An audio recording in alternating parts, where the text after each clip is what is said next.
প্রিয় শিক্ষার্থীবৃন্দ আসসালামু আলাইকুম ওয়া রাহমাতুল্লাহ। আজকে আমরা কথা বলবো অনার্স প্রথম বর্ষের বাংলা ভাষার ইতিহাস ও ব্যবহারিক বাংলা এই পত্রের দ্বিতীয় অংশ নিয়ে, অর্থাৎ ব্যবহারিক বাংলা অংশ নিয়ে। আজকে আমরা এই ক্লাসটিকে দুটি অংশে ভাগ করেছি, দুটি পার্টে ভাগ করেছি।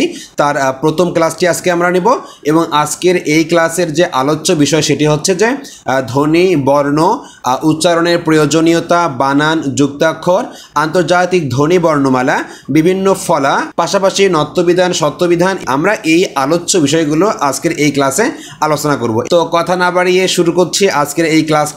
প্রথমে আমরা দেখব ধ্বনি সম্পর্কে আসলে আমাকে কি জানতে হবে সে বিষয়টি। তো শুরু করছি আজকের এই ক্লাসটি ধ্বনি দিয়ে। দেখতে পাচ্ছি যে ধ্বনি ও বর্ণের পার্থক্য। আসলে আমাকে জানতে হবে ধ্বনি কি এবং বর্ণ কি। ধ্বনি কি? আসলে ধ্বনি হচ্ছে শব্দের ক্ষুদ্রতম একক। আমি যা উচ্চারণ করি এই উচ্চারণকে ভেঙ্গে ভেঙ্গে ছোট করতে করতে সংক্ষিপ্ত যে রূপটা তার নাম হচ্ছে ধ্বনি। এখানে বলা হচ্ছে যে ইংরেজি সাউন্ড এর বাংলা প্রতিশব্দ হচ্ছে ধ্বনি। যে কোনো ভাষায় উচ্চারিত যে কোনো শব্দকে সাধারণত ধ্বনি বলা হয়, অর্থাৎ অর্থবোধক ধ্বনিগুলোই মানুষের বিভিন্ন ভাষায় বাকধ্বনি। এ কারণে ব্যাকরণে মানুষের কণ্ঠ নিঃসৃত শব্দকেই ধ্বনি বলা হয়, যেমন অ, আ, ক, খ ইত্যাদি। তাহলে এই যে আমরা উচ্চারণ করতে পারতেছি, উচ্চারণের যে সংক্ষিপ্ত রূপ তার নাম হচ্ছে ধ্বনি। এবার আসুন দেখি বর্ণ কি। বর্ণ হচ্ছে অনেকেই অক্ষর এর সঙ্গে বর্ণকে গুলে ফেলেন। দেখুন, অক্ষর এক জিনিস, বর্ণ হচ্ছে আর এক জিনিস। আমরা আগে বর্ণ শিখব যে প্রকৃতপক্ষে বর্ণ আর অক্ষর কিন্তু এক নয়। ধ্বনির ক্ষুদ্রতম অংশ লিখে প্রকাশ করলে যে চিহ্ন ব্যবহার করা হয় তাকে আমরা বর্ণ বলি, আর ধ্বনি মুখে উচ্চারিত হয় আর বর্ণ তারই লিখিত প্রতীক। তাহলে যে ধ্বনি আমরা মুখে উচ্চারণ করি অ এবং আ, তাহলে অ হচ্ছে এখানে আমার কি ধ্বনি। বাট যখন আমরা এটাকে লিখে প্রকাশ করি তখন সেই অ হচ্ছে আমাদের কি বর্ণ। এখানে অ হচ্ছে আমাদের কি অবর্ণ, অ হচ্ছে একটি বর্ণ। আচ্ছা, আসলে পার্থক্য কি? ধ্বনি কিন্তু কানে শ্রবণের বিষয়, কানে আমরা শুনতে পাই, অ আ শুনতে পাই। যখন আমরা এই অ আ কে লিখে প্রকাশ করি তখন আর শুনতে পাই না, তখন চোখ দিয়ে দেখতে পাই। অর্থাৎ একটি হচ্ছে কানে শোনার বিষয়, আরেকটি হচ্ছে চোখে দেখার বিষয়। যখন আমরা চোখ দিয়ে দেখি তখন তার নাম বর্ণ, যখন আমরা কান দিয়ে শুনি তখন তার নাম হচ্ছে ধ্বনি। আসুন, অক্ষর কেন আলাদা? অক্ষর কাকে বলে? অক্ষর হচ্ছে যে মানুষ নিঃশ্বাসের এক প্রাসে যতটুকু উচ্চারণ করতে পারে তার নাম হচ্ছে অক্ষর। যেমন বন্ধন। তাহলে বন্ধন শব্দটা ভাঙলে কিন্তু অনেকগুলো বর্ণ পাওয়া যায়, কিন্তু এখানে অক্ষর মাত্র দুটি, একটা বন আর একটা ধন। বন, ধন। আশা করি আমরা এই বিষয়টি পার্থক্য সহ বুঝতে পেরেছি। এখন আমরা দেখতে পাচ্ছি যে বাংলায় বর্গী বর্ণ কয় প্রকার ও কি কি। ক থেকে ম পর্যন্ত মোট যে 25টি বর্ণ রয়েছে এগুলোকে স্পর্শ বর্ণ বা স্পৃষ্ট ধ্বনি বলা হয়। আর এখানে যে 5টি ভাগে ভাগ করা হয়েছে এবং প্রত্যেকটি ভাগেই কিন্তু আমার 5টি করে বর্ণ রয়েছে। তাহলে ক থেকে উ পর্যন্ত, চ থেকে ইয় পর্যন্ত, এভাবে ক থেকে ম পর্যন্ত মোট 25টি আমার কি আছে ধ্বনি বা বর্ণ রয়েছে। আসুন দেখি কি বলা হচ্ছে যে উচ্চারণ স্থান অনুসারে স্পর্শ বর্ণের 5টি বিভাগ রয়েছে। এর প্রত্যেকটি বিভাগকে এক একটি বর্গ বলা হয়। প্রতি বর্গে 5টি করে বর্ণ রয়েছে। প্রত্যেক বর্গের প্রথম বর্ণের নাম অনুসারে এদের নামকরণ করা হয়েছে। ক হলে ক বর্গীয় এবং চ হলে চ বর্গীয়। তাহলে ক, চ, ট, ত, প এই 5টি বর্ণ প্রথম অক্ষরে যেহেতু রয়েছে এ কারণে এদের নাম দিয়ে দেওয়া হয়েছে 5টি বর্গ। তাহলে ক, চ, ট, ত, প এই 5টি হচ্ছে আমাদের স্পর্শ বর্ণের, এই 5টি হচ্ছে আমাদের বর্গীয় বর্ণ। যে দেখুন বলা হচ্ছে যে প্রমিত বাংলা উচ্চারণের প্রয়োজনীয়তা। কি কারণে আমার এই প্রমিত উচ্চারণ প্রয়োজন? দেখুন, আমরা অনেক সময় দেখি যে অনেকগুলো স রয়েছে একই রকম উচ্চারণ, অনেকগুলো র রয়েছে একই রকম উচ্চারণ, আবার ইও রয়েছে, ন রয়েছে। এগুলোর যে উচ্চারণ যদি আমরা উচ্চারণটা ঠিকঠাক করতে না পারি, বিশুদ্ধ না করতে পারি, তাহলে কিন্তু উচ্চারণ নির্ভেজাল না হওয়ার কারণে সেই অর্থ কিন্তু বিগড়ে যেতে পারে, অর্থ ভুল আসতে পারে। একইভাবে এর যে বানান সংক্রান্ত বিষয় সেটিও রক্ষা পায় না, উচ্চারণগত বিষয় সেটিও রক্ষা পায় না, যার কারণে অর্থের বিঘ্নতা সৃষ্টি হতে পারে।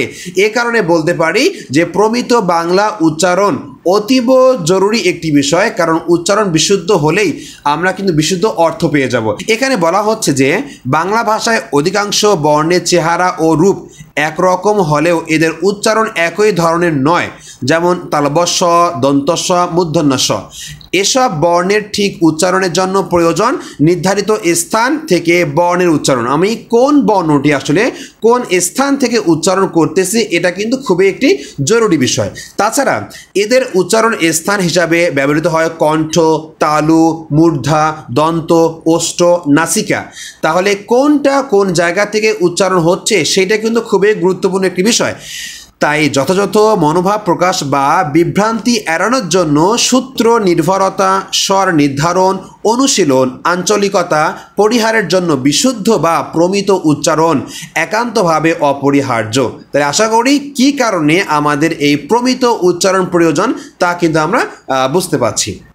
আচ্ছা, এরপর আমরা দেখব যে আসলে প্রমিত বাংলা বানানের প্রয়োজনীয়তা। একটু আগে দেখলাম উচ্চারণের প্রয়োজনীয়তা, এখন দেখো বানানের।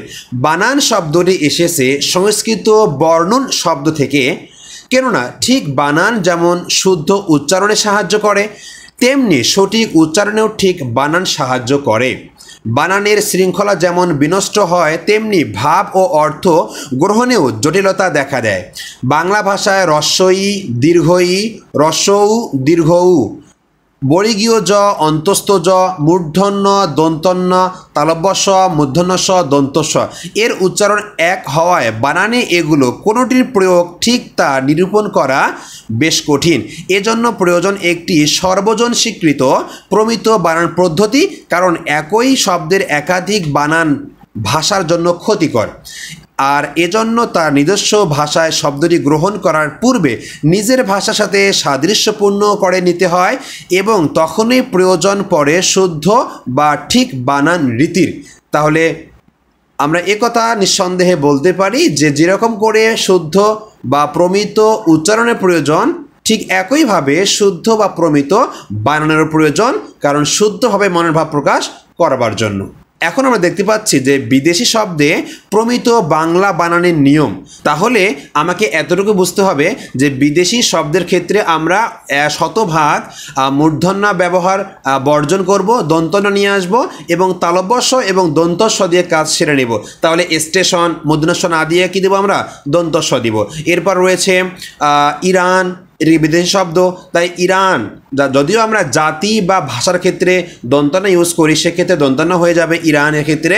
আবার রয়েছে যেমন কর্নেল, এখানেও আমরা দেখতে পাচ্ছি যে কর্নেল কিন্তু একটি বিদেশি শব্দ, যার কারণে এখানে মূর্ধন্য না হয় কী হবে?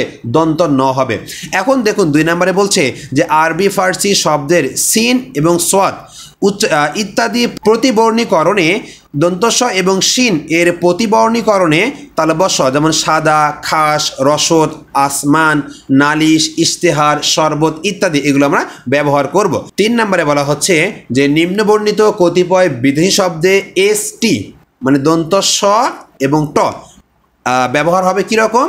যে স্টেশন, হোস্টেল, স্টল, স্টার, এরপরে ইত্যাদি, পোস্ট মাস্টার, এই শব্দগুলোতে আমরা এস-টি হিসাবে দন্ত-স এবং ট ব্যবহার করব।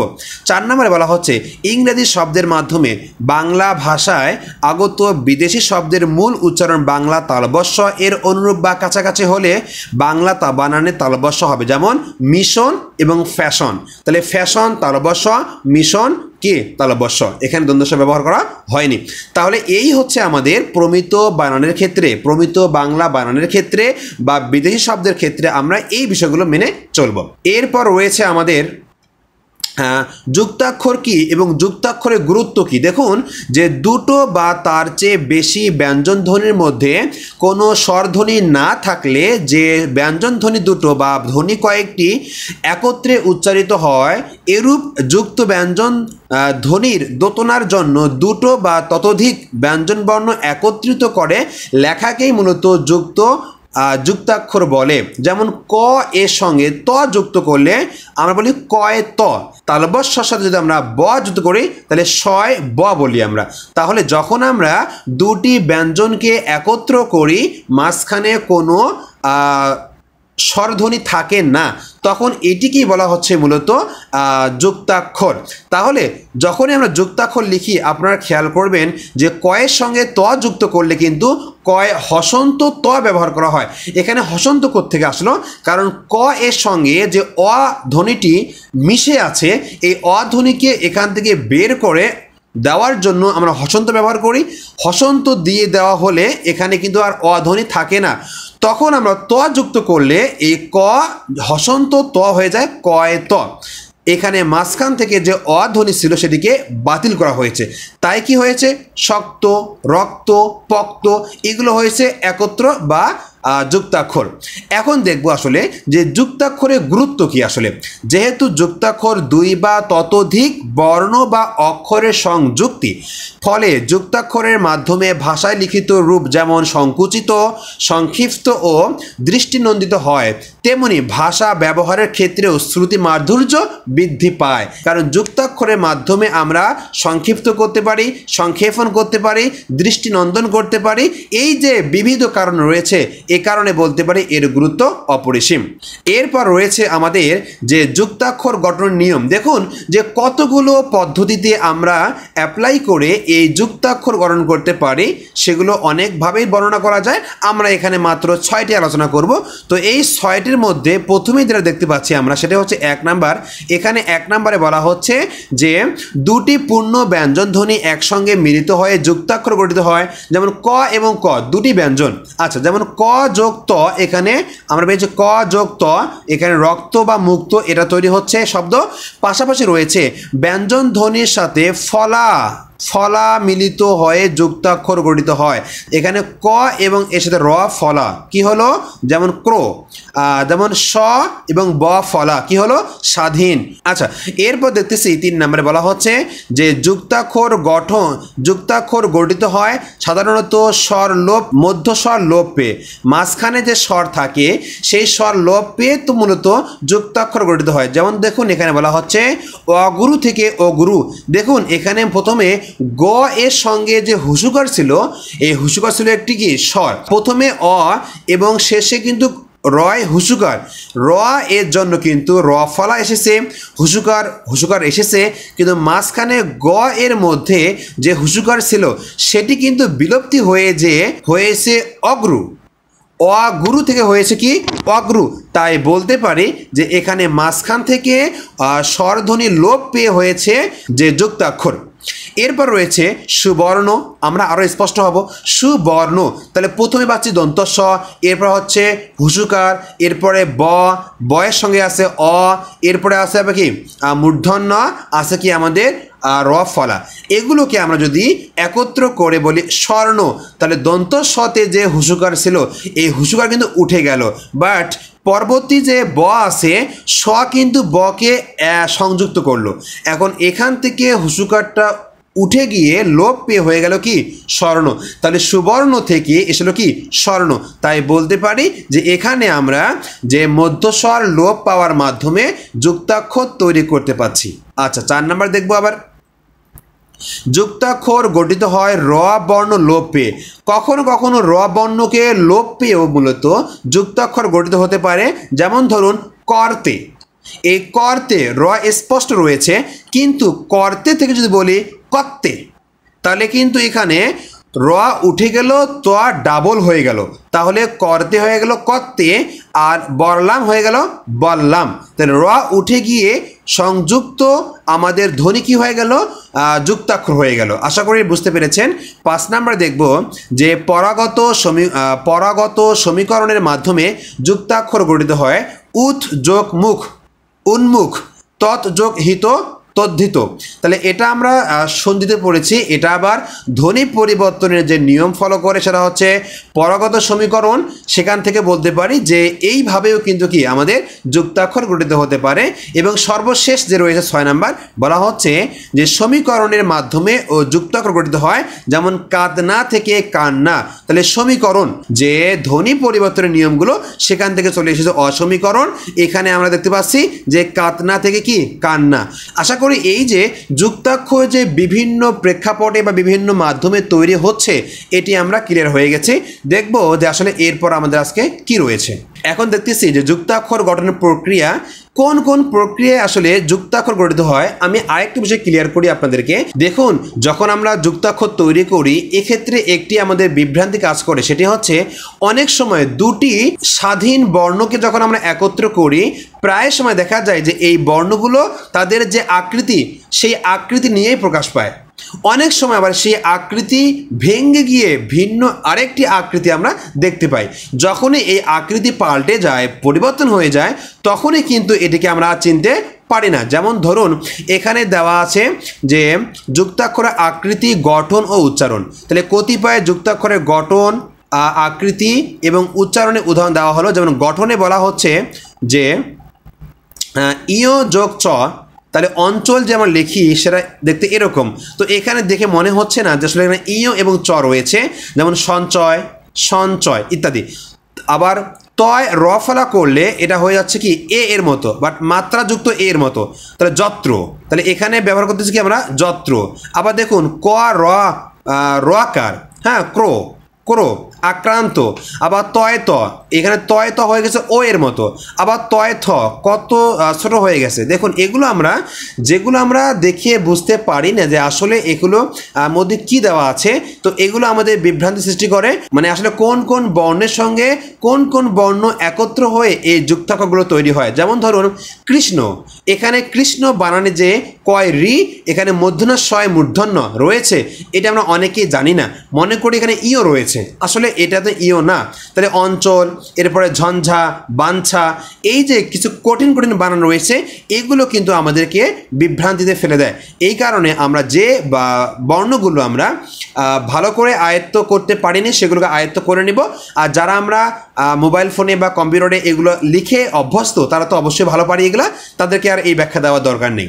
আচ্ছা, এরপর দেখবো যে আসলে এরপর কি রয়েছে আমাদের বানান সংক্রান্ত যেসব উদ্যোগ সমূহ। দেখুন যে আমরা এই যে যখন কাজী নজরুল কিংবা রবি ঠাকুরের বিভিন্ন গল্প, কবিতা, উপন্যাস পড়ি, আপনারা দেখবেন যে কিছু কিছু বানান আমাদেরকে বিভ্রান্তিতে ফেলে দেয়। যেমন আমি যখন রবি ঠাকুরের ইউরোপ প্রবাসীর পত্র পড়ছিলাম তখন কিন্তু সেই বানানটা ছিল একদম একটা ব্যতিক্রম ধর্মী বানান, যেই বানানটা আমি কখনোই মানতে পারছিলাম না। আমি মনে মনে ভাবছিলাম যে এই ইউরোপ প্রবাসীর পত্রে যে মূল বইয়ের যে বানান, মানে নামটা যে তারা লিখছে যে বানানে, আসলে মনে হচ্ছিল এটি মনে হয় ওরা ভুল করে লিখে ফেলছে। কিন্তু যখন আমি এই আর্টিকেলে পড়েছিলাম তখন বুঝতে পারলাম যে আসলে না, বানানটা ভুল ছিল না, কারণ ওই সময়তে অনেকেই অনেকভাবে লিখছে, আর কবিদের তারা যেভাবে লিখছে ওইটাকেই আমরা মূলত ওইটাকেই সেভাবে রাখার জন্য তারা চেষ্টা করেছে, যার কারণে ওই বানানটা ওভাবে চলে এসেছে। আপনারা খেয়াল করলে দেখবেন যে পল্লী কবি জসিমউদ্দিন যখন আমরা লিখি তখন উদ্দিন কিন্তু রস্য দ হসন্ত দয় দীর্ঘই দন্ত ন, এখানে আমরা অ্যাডজাস্ট বা একত্র করি না। কেন করি না? কারণ জসিমউদ্দিন নিজেই এই বানানটা লিখে অভ্যস্ত ছিলেন, যার কারণে দেখা যায় তিনি সবখানে এভাবে লিখতেন। এই কারণে তার এই স্বকীয়তা ক্ষুণ্ণ রাখার জন্য আমরা কি করি, এখনও সেটাকে ফলো করি। কিন্তু আমরা অন্য যখন উদ্দিন লিখি রস্য দয় দয় দীর্ঘই দন্ত ন দিয়ে দিই, তাহলে দয় দয় না লিখে কি করতেছি, দয় হসন্ত দ দীর্ঘ দিচ্ছি আমরা। তাহলে এই যে বানানগুলো রয়েছে, যখন আমরা দেখি যে 1930 সালের দিকে এই বানানগুলো নিয়ে কিন্তু অনেকেই অনেকভাবে লিখছেন, তো অনেকেই এর প্রয়োজনীয়তা অনুভব করেন যে আসলে আমাদের কবি সাহিত্যিকদের মধ্যে সমস্ত বানানগুলো একটা সিস্টেমে আনা দরকার, যাতে করে আমরা সকলেই এক এবং অভিন্ন বানানে লিখতে পারি। বাস্তবতা বশত 19 শতকের আগে বাংলা বানানের নিয়ম বলতে বিশেষ কিছু পাওয়া যায়নি। বাংলা সাহিত্যে আধুনিক যুগের সূচনা মূলত 19 শতকের দিকে, আর তখন থেকেই সংস্কৃত ব্যাকরণে অনুশাসন অনুযায়ী বাংলা বানান নির্ধারিত, যে প্রাচীন ও মধ্যযুগের পুঁথি থেকে বাংলা বানানের বিশৃঙ্খলা শুরু হয়। ফলে শব্দের বানান ভিন্নতা তখন থেকেই গড়ে ওঠা শুরু করে। ভাষা মুদ্রণ ও প্রকাশের যুগে প্রবেশ করার আগে লিপিকারদের ইচ্ছামতো বানানের ব্যবহার বাংলা বানানে বিশৃঙ্খলার মূল কারণ। আচ্ছা, এরপর রয়েছে দেখুন যে আসলে জ্ঞানেন্দ্র মোহন দাস বাংলা বানানের বিশৃঙ্খলার মুখোমুখি হন এবং বাংলা ভাষায় অভিধান 1917 এর ভূমিকায় বাংলা বানানের কিছু সমস্যার দিকে নজর দেন। এছাড়াও ডক্টর সুনীতিকুমার চট্টোপাধ্যায় 1926 সালে তার একটি বিখ্যাত বই লিখেন, the origin and development of the Bengali language গ্রন্থে এ সমস্যা চিহ্নিত করেন। এছাড়াও রবীন্দ্রনাথ ঠাকুর বাংলা বানানের ক্ষেত্রে একটি গুরুত্বপূর্ণ ভূমিকা পালন করেন। আচ্ছা, এরপর দেখুন যে আসলে কলকাতা বিশ্ববিদ্যালয় 1935 সালে মাধ্যমিক শিক্ষার বাহন বলে বাংলা ভাষাকে ঘোষণা করে এবং রাজশেখর বসুকে সভাপতি ও চারুচর্য ভট্টাচার্যকে সম্পাদক করে বাংলা বানানে একটি সমিতি গঠন করে। 1936 সালে 8ই মে বাংলা বানানের নিয়ম নামে একটি পুস্তিকা প্রকাশিত হয়। কলকাতা বিশ্ববিদ্যালয় বানানের নীতি অনুসরণ করলেও আধুনিক সময়ে আধুনিক বাংলা একাডেমি প্রফেসর আনিসুজ্জামানকে সভাপতি এবং জনাব বশির আল হেলালকে সদস্য সচিব করে 1992 সালে বাংলা বানানের কিছু নিয়ম নির্ধারণ করা হয়ে যায়। তো দেখুন, এই যে আমাদের সোনালী, রূপালী, চৈতালি যে বানানগুলো রয়েছে, তো আমরা দেখতে পাই যে 1992 সালে যে সংস্কারটি এসেছিল সেখানে কিন্তু আলি প্রত্যয়ের সঙ্গে হ্রস্বইকার ব্যবহার করা বলা হয়েছে। তাহলে আমাদের অনেকগুলো ব্যাংক দেখবেন আপনারা, বিশেষ করে সোনালী ব্যাংক, রূপালী ব্যাংক, এই ব্যাংকগুলোতে যে বানানটি রয়েছে সেটি কিন্তু দীর্ঘইকারই দেওয়া আছে। আর এটি কিন্তু 1992-তে এসে বলা হচ্ছে যে আপনারা হ্রস্বইকে ব্যবহার করেন। তো যেহেতু ওগুলো হচ্ছে আমাদের একটা প্রপার নাউন, নির্দিষ্ট নাম, এই কারণে ওই নামগুলো এখনও কি পরিবর্তন করা হয়নি। যখন আমরা এগুলো ব্যবহার করি তখন কিন্তু আমাকে এই বানানটি মাথায় রেখেই আমাকে কী করতে হবে, উত্তর করতে হবে। তো এখন দেখুন যে আসলে আন্তর্জাতিক ধ্বনি বর্ণমালার ক্ষেত্রে যে কয়েকজন ইউরোপীয় ধ্বনিতত্ত্ববিদ 1886 খ্রিস্টাব্দে আন্তর্জাতিক ধ্বনিতাত্ত্বিক সমিতি প্রতিষ্ঠা করেছিলেন। সেখানে তিনি কিন্তু এই যে যখন আমরা বাংলা ভাষাকে ইংরেজিতে কনভার্ট করব, সেক্ষেত্রে যে প্রতিবর্ণিকীকরণ আছে সেখানে যে আমরা ধ্বনিতাত্ত্বিক বর্ণমালা দেখতে পাই তার একটা নমুনা দেওয়া হয়েছে এখানে। দেখুন, এখানে বলা হচ্ছে কি, হ্রস্বইয়ের জন্য আই এবং এ এর জন্য ই, এ ধ্বনি, যে ধ্বনি আসলে আমাদের বাংলা বর্ণমালা নাই কিন্তু উচ্চারণে রয়েছে, এই এ ধ্বনির জন্য আমরা কী দেখতেছি যে এ বা ই। আর জন্য আমরা এ লিখব, অ এর জন্য ও লিখব, ও এর জন্য ও, এবং ইউ এর জন্য কি আমরা ইউ লিখতেছি। যাই হোক, এভাবে ক, খ, গ, ঘ, ক এর জন্য শুধু কে লিখি আমরা, বাট খ এর জন্য কে এইচ, গ এর জন্য জি লিখি আমরা, বাট ঘ এর জন্য কিন্তু জি এইচ। এভাবে কিন্তু আমরা লিখতে পাচ্ছি বা লিখি। তাহলে এটা হচ্ছে আমাদের স্বরধ্বনি আর ব্যঞ্জনধ্বনি। যখন আমরা বাংলা থেকে এটাকে আমরা বাংলিশ করেই ইংরেজিতে প্রকাশ করি তখন কিন্তু আমরা এই বর্ণগুলো প্রতিবর্ণ হিসাবে আমরা এগুলো ব্যবহার করে থাকি। আচ্ছা, এরপর যেটি রয়েছে সেটি হচ্ছে যে প্রমিত বাংলার নিয়ম বা প্রমিত বানানের নিয়ম। আমরা যে বানানগুলো এখন বলি যে প্রমিত বাংলা বানান, যেটা কিনা 1992 সালে সংশোধন হয়ে এসেছে, সেগুলি হচ্ছে আমাদের প্রমিত বাংলা বানান। এখানে বলা হচ্ছে যে তৎসম, 1 নম্বরে বলা হচ্ছে যে তৎসম শব্দের বানান অবিকৃত থাকবে, মানে এখানে কোনো ধরনের বিকৃত করা যাবে না, যেমন মস্ত, গৃহ, চন্দ্র যা আছে তাই থাকবে। 2 নম্বরে বলা হচ্ছে যে রেফের পর দ্বিত্ব হবে না, যেমন সূর্য, সূর্য দিয়ে জফলা দেওয়া লাগবে না, কার্য দিয়ে জফলা দেওয়া লাগবে না, কারণ রেফ রয়েছে, এই কারণে কি হবে না, দ্বিত্ব হবে না। এরপর অতৎসম শব্দে কেবল হ্রস্বইকার এবং হ্রস্বইকার হবে, এখানে দীর্ঘইকার হবে না, যেমন দাদি, নানি, জাপানি, ইরানি, এগুলো যেহেতু আমাদের অতৎসম শব্দ তাই এগুলো সবসময় হ্রস্বইকার এবং হুসুকার কি করবে, ব্যবহার করবে। আলি প্রত্যয়যুক্ত হলে সেখানে হ্রস্বইকার আসবে, সোনালী, চৈতালি, মিতালি, রূপালী ইত্যাদি। তবে হ্যাঁ, রূপসী কিন্তু হ্রস্বইকার হবে না, কারণ রূপসীতে কিন্তু আমাদের আলি প্রত্যয় যুক্ত হয়নি, তাই রূপসী কী হবে, দীর্ঘিকার দিয়ে হবে। এরপর দেখুন যে নত্যবিধান এবং শব্দবিধানের ক্ষেত্রে যে নিয়ম রয়েছে সে নিয়ম মেনে চলতে হবে। শব্দের শেষে বিসর্গ হবে না, যেমন কার্যত, মূলত, বিশেষত আমরা আগে কী দিতাম, বিসর্গ দিয়ে লিখতাম, এটা এখন আর হবে না। শব্দের মাঝখানে ঊর্ধ্বকমা উঠে যাবে, যেমন কজন বা 400, 4 দিয়ে ঊর্ধ্ব কমা দিয়ে তাহলে বসা লিখতাম, এটা আর হবে না। এরপরে আমরা দেখতে পাচ্ছি যে এসটি, যেটা আমরা একটু আলোচনা করে এসেছি।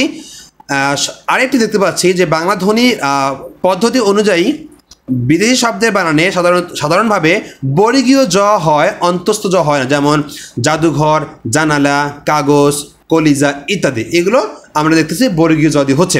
তাহলে এটাই হচ্ছে আমাদের প্রমিত বাংলা বানানের নিয়ম। এরপর রয়েছে আমাদের ফলাপ। বলা হচ্ছে যে কিছু কিছু ব্যঞ্জন বর্ণ কখনো কখনো অন্য ব্যঞ্জনের সাথে যুক্ত হয় শব্দে ব্যবহৃত হয়।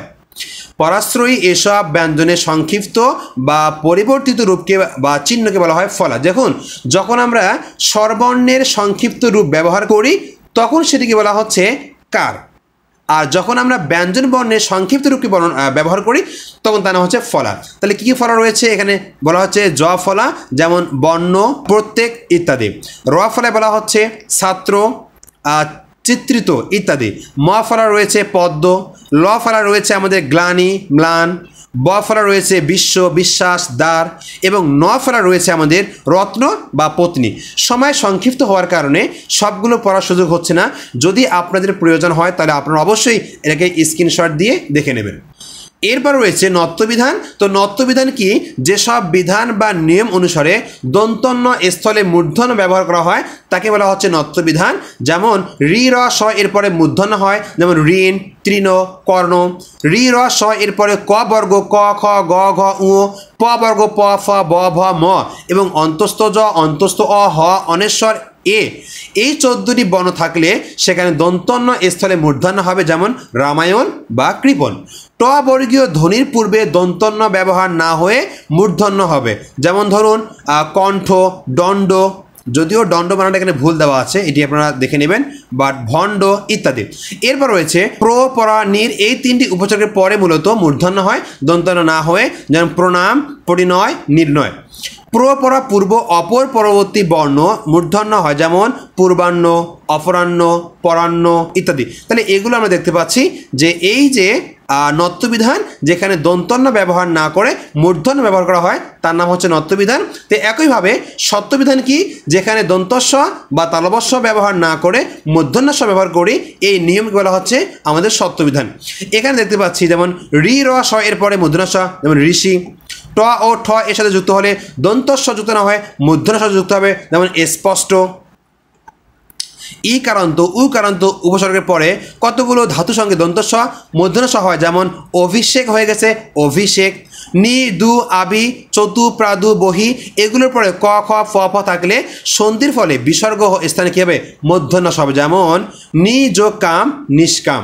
এছাড়াও কতগুলো শব্দে কিন্তু স্বভাবতই মূর্ধন্যস্ব হয়, যেমন আষাঢ় ইত্যাদি। এরপর দেখতেছি আমরা যে আসলে যুক্তাক্ষর গঠনের প্রয়োজনীয়তা। আমরা দেখতে পাচ্ছি যে এই যুক্তাক্ষর গঠনের প্রয়োজনীয়তা আমরা আলোচনা করে ফেলেছি। তাছাড়া বলে দেই যে যুক্তাক্ষর যদি আমরা শুদ্ধভাবে না বুঝতে পারি, না চিনতে পারি, তাহলে যে সমস্যা হয় সেটি হচ্ছে যে দ এবং ধ, ন এবং ধ এই দুটিকে যুক্ত করলে এদের যে আকৃতি অনেকটা পাশাপাশি, এই অনেকটা পাশাপাশি হওয়ার কারণে এখানে দেখতে পাচ্ছি যে দ এবং ধ যুক্ত হয়েছে, আবার এখানে নিচে যে ন এবং ধ যুক্ত হয়েছে, যার কারণে দেখুন যে দুইটি কিন্তু খুব পাশাপাশি আমাদের যুক্তাক্ষর। যদি আমরা এই যুক্তাক্ষরের প্রয়োজনীয়তা অনুভব না করতে পারি তাহলে দেখব যে এগুলো কিন্তু যে আসল ব্যবহারটা না জানার কারণে আমরা কিন্তু ভুল করব, যা আমরা বুঝতে পারবো না। তাই বলতে পারি যে যুক্তাক্ষর গঠনের প্রয়োজনীয়তা অপরিসীম। এখন দেখব যে ই কারের ব্যবহার। আমরা দেখেছি যে প্রমিত বানানের ব্যবহার। এখন দেখব যেখানে যেখানে শুধু ই কার ব্যবহার হয় সেই ই কার ব্যবহার। এখানে বলা হচ্ছে এক নম্বরে বলা হচ্ছে তৎসম শব্দ বানানে দীর্ঘইকা থাকলে তদ্ভব শব্দে হ্রস্বইকার হবে, যেমন পক্ষী তৎসম, বাট পাখি এটা তদ্ভব, যার কারণে পাখি হয়ে গেছে হ্রস্বইকার। সকল অতৎসম শব্দে হবে কি? হ্রস্বইকার, গাড়ি, বাড়ি ইত্যাদি। এরপরে স্ত্রীবাচক, জাতিবাচক, ভাষাবাচক শব্দে যদি অতৎসম হয় সেক্ষেত্রে হবে হ্রস্বইকার, দিদি, জাপানি, বাঙালি, ইংরেজি, ফার্সি ইত্যাদি। আলি পোতা হলে হ্রস্বইকার হবে, মিতালি, গীতালি, সোনালি, রূপালি, চৈতালি। এরপর হবে দীর্ঘইকারান্ত শব্দের সাথে তা প্রত্যয় যুক্ত হলে হবে হ্রস্বইকার, যেমন প্রতিযোগী, দীর্ঘইকার, বাট প্রতিযোগিতা। আবার বিলাসী, দীর্ঘইকার, বাট বিলাসিতা রস্বইকার। তাহলে বিলাসিতা এবং প্রতিযোগিতা এই তা প্রত্যয় থাকার কারণে হয়ে যাচ্ছে কি আমাদের রস্বইকার। বাংলা ক্রিয়াবাচক শব্দে রস্বইকার হয় করি, ধরি, চলি, লিখি, বলি, মারি, এই সমস্ত আমাদের ক্রিয়াগুলোতে কী হবে রস্বইকার। পদার্থিতর ক্ষেত্রে কী হবে রস্বইকার টি, আবার লোকটি, বইটি ইত্যাদি। তো আসলে আমরা মোটামুটি এই 6 থেকে 7টি আমরা টপিক এখানে আলোচনা করলাম। আশা রাখি এই টপিকগুলো আলোচনার মাধ্যমে আপনাদের এই ব্যবহারিক বাংলাটা আরও সুন্দরভাবে গোছালো হবে বলে আশা করছি। আমরা পরবর্তীতে দেখিয়ে দিব আরেকটি নতুন ক্লাসের মাধ্যমে, যেখানে আমরা একটি সাজেশন তৈরি করব, যেই সাজেশনের মধ্যে আমরা 4টি ক্লাসকে একত্রে সাজেশন আকারে বের করব, যেগুলো আপনারা অবশ্যই পরীক্ষার আগে দেখে যাবেন। সেক্ষেত্রে আমরা অতি সংক্ষিপ্ত প্রশ্ন, সংক্ষিপ্ত প্রশ্ন এবং রচনামূলক প্রশ্ন এই 3টি পার্ট নিয়ে আলোচনা করব। তো সেই পর্যন্ত ভালো থাকেন, খোদা হাফেজ, আসসালামু আলাইকুম।